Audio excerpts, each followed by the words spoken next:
Pada pertengahan tahun 1917, anak berusia 9 tahun bernama Frances Griffiths dan ibunya baru saja datang ke Inggris dari Afrika Selatan. Tinggal di rumah bibinya, ibu sepupunya, Elsie Wright, di sebuah desa di Cottingley, West Yorkshire, Inggris. Elsie pada saat itu berusia 16 tahun. Frances dan Elsie sering pergi bermain di pinggir sungai di dekat taman rumahnya. Ibu mereka sering kesal karena anak mereka selalu pulang ke rumah dalam keadaan basah kuyup. Frances dan Elsie mengatakan bahwa mereka pergi ke pinggir sungai hanya untuk melihat peri. Dan untuk membuktikannya, Elsie meminjam kamera ayahnya. Tak lama kemudian, mereka berdua mendapatkan buktinya.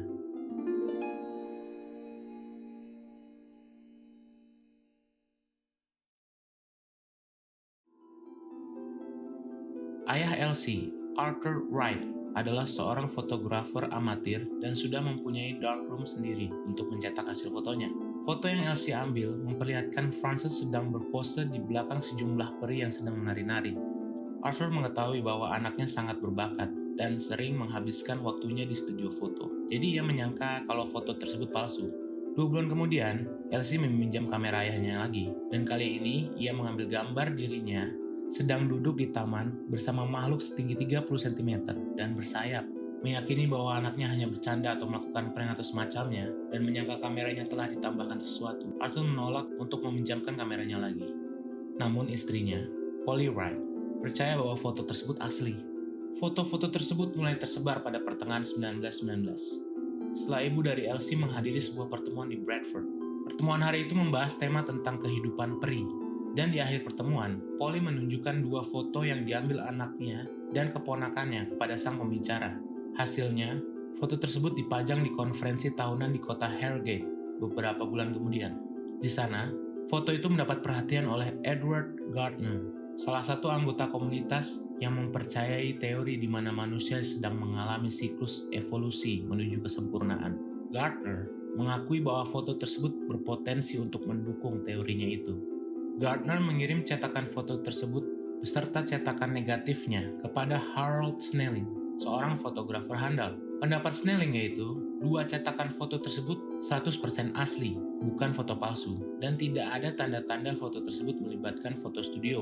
Gardner yang telah mendapatkan konfirmasi bahwa foto itu asli oleh Snelling, membuat cetakan negatif yang baru untuk digunakan pada ceramahnya yang dia berikan di seluruh Inggris. Penulis dan spiritualis terkemuka pada saat itu, Sir Arthur Conan Doyle, yang dikenal sebagai penulis Sherlock Holmes, menemukan foto-foto peri tersebut. Doyle yang sedang ditugaskan oleh The Strand Magazine untuk menulis artikel tentang peri-peri di hari Natal, menganggap foto-foto peri ini sebagai petunjuk Tuhan baginya. Doyle menghubungi Gardner pada Juni 1920 untuk mengetahui latar belakang foto tersebut dan menulis surat kepada Elsie dan ayahnya untuk meminta izin untuk menaruh foto tersebut di artikelnya. Arthur jelas sangat terkesan bahwa Doyle terlibat dalam hal ini dan memberikan izin untuk dipublikasikan. Gardner dan Doyle meminta perusahaan Kodak untuk lebih memastikan keabsahan foto-foto tersebut. Beberapa teknisi perusahaan sepakat dengan Snelling bahwa foto-foto tersebut tidak menunjukkan adanya kepalsuan. Tapi mereka juga menyimpulkan bahwa foto-foto tersebut tidak bisa dianggap sebagai bukti bahwa peri itu asli. Gardner menganggap teknisi Kodak mungkin tidak memeriksa foto tersebut secara objektif, di mana mungkin mereka tidak percaya peri dan pasti foto itu dipalsukan bagaimanapun caranya. Foto-foto tersebut juga dianalisa oleh perusahaan fotografi lain, Ilford, di mana dilaporkan bahwa terdapat bukti pemalsuan. Gardner dan Doyle, yang sangat optimis dengan keaslian foto tersebut, menafsirkan 3 ahli tersebut dengan 2 yang mendukung dan 1 yang menentang.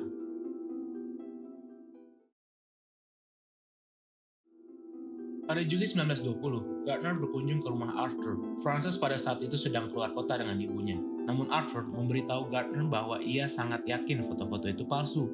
Dan pada saat Frances dan Elsie tidak di rumah, ia mencari-cari bukti di tempat tidur mereka dan pinggir sungai untuk membuktikannya. tetapi tidak menemukan apa-apa. Gardner sangat menghormati pendapat Arthur. Pada akhir Juli, Gardner kembali ke Cottingley dengan 2 buah kamera yang ia bawa. Pada saat itu, sedang libur sekolah. Frances dan Elsie sedang berada di rumah. Gardner menjelaskan kepada mereka untuk mengambil gambar bersama peri-peri seperti yang mereka lakukan sebelumnya. Gardner menyarankan mereka untuk pergi ke sungai dalam cuaca yang cerah, dan apabila mereka tidak mendapatkannya, ia tidak keberatan. Sampai bulan Agustus, cuaca sangat tidak cocok untuk berfoto. Frances dan Elsie mengatakan bahwa peri-peri tidak akan muncul bila yang lain melihat, jadi orang tua mereka tetap tinggal di rumah. Pada saat itu, Frances dan Elsie mengambil beberapa foto. 2 di antaranya nampak adanya peri. Yang pertama, Frances and the Leaping Fairy, menunjukkan Frances bersama peri bersayap yang berada di dekat hidungnya. Yang kedua, Fairy offering posy of harebells to Elsie, yang menunjukkan peri sedang melayang-layang, sedang memberikan Elsie sepetik bunga. 2 hari kemudian, foto terakhir diambil, yaitu Fairies and the Sunbath, menunjukkan peri-peri sedang berjemur di tengah-tengah rerumputan. Kamera akhirnya dikembalikan kepada Gardner yang berada di London pada saat itu, yang kemudian mengirim pesan kepada Doyle yang sedang berada di Melbourne, Australia. Artikel milik Doyle, edisi Desember 1920, memuat 2 cetakan foto peri yang diambil pada tahun 1917 dengan resolusi yang lebih tinggi dan terjual habis setelah beberapa hari diterbitkan. Untuk melindungi identitas, Frances dan Elsie dinamai Alice dan Iris, dan keluarganya dinamai The Carpenters. Pada jumpa pers pertama, reaksi orang-orang beragam-ragam. Ada yang percaya maupun tidak. Major John Hall Edwards, seorang fotografer handal dan pelopor sinar X di dunia medis pada saat itu, mengkritik mengenai bukti. Saya tidak ragu mengatakan bahwa foto-foto ini mungkin saja dipalsukan. Saya mengkritik sikap mereka yang menyatakan ada sesuatu yang supernatural dalam pengambilan foto-foto ini. Karena sebagai seorang yang bergerak di dunia medis, saya percaya bahwa menanam ide-ide absurd ke dalam pikiran anak-anak akan merusak masa depan anak-anak tersebut dan gangguan saraf serta gangguan mental di kemudian hari. Doyle kemudian menerbitkan artikel kedua yang berisikan 3 foto tambahan tentang penampakan peri. Sama seperti sebelumnya, foto-foto tersebut diragukan keasliannya. Orang-orang skeptik berpendapat bahwa peri-peri itu sangat mirip dengan yang ada di buku dongeng dan memiliki rambut yang sangat fashionable. Gardner mengunjungi Cottingley untuk terakhir kalinya pada Agustus 1921. Ia kembali membawa kamera untuk Frances dan Elsie untuk mengambil foto-foto peri lagi. Pada saat itu mereka berdua mengaku tidak pernah melihat peri-peri itu lagi dan tidak ada foto-foto peri lagi. Frances dan Elsie sudah lelah berurusan dengan apapun yang berhubungan dengan peri. Minat publik juga sudah mereda setelah tahun 1921. Frances dan Elsie kemudian tinggal di luar kota bersama pasangannya masing-masing.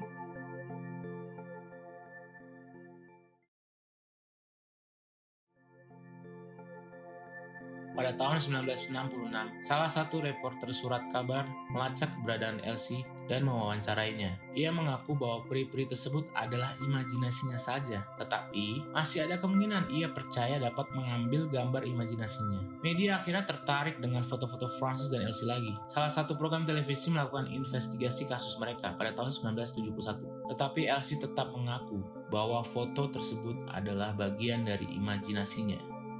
So, is it true?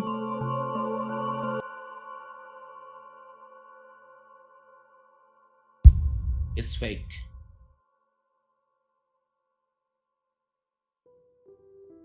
Pada tahun 1983, Frances dan Elsie mengaku pada sebuah artikel majalah The Unexplained bahwa foto-foto tersebut palsu, walaupun tetap percaya mereka pernah melihat peri. Elsie mengambil ilustrasi peri-peri menari dari buku dongeng anak-anak populer pada saat itu, Princess Mary's Gift Book, yang diterbitkan pada tahun 1914, dan ia menggambar sayap di punggung peri tersebut. Mereka kemudian memotong karton dan menempelnya dengan penjepit. Mereka membuang barang buktinya di dekat sungai pada saat foto diambil. Tetapi, mereka tidak setuju mengenai foto peri yang terakhir. Elsie bersikukuh bahwa foto itu palsu. Namun, Frances yakin kalau foto yang kelima adalah asli. Frances mengatakan, pada hari itu, hari Sabtu sore, setelah terjadi hujan, mereka sedang bercanda-canda dengan kamera yang dipinjamkan oleh Gardner. Tiba-tiba, ia melihat peri-peri sedang berada di rerumputan. Ia mengarahkan kameranya dan mengambil foto. Pada sebuah interview televisi tahun 1985, Elsie mengatakan bahwa mereka malu untuk mengaku setelah menipu Doyle, sang penulis Sherlock Holmes. 2 gadis desa dan seorang pria yang luar biasa seperti Conan Doyle. Elsie melanjutkan bahwa mereka hanya bisa menutup-nutupi dan menjaga kerahasiaan. Di interview yang sama, Frances mengatakan bahwa ia tidak pernah menganggap kejadian ini adalah penipuan. Ini semua hanyalah dirinya dan Elsie sedang bersenang-senang di taman, dan sampai saat ini ia tidak mengerti mengapa Gardner dan Doyle percaya.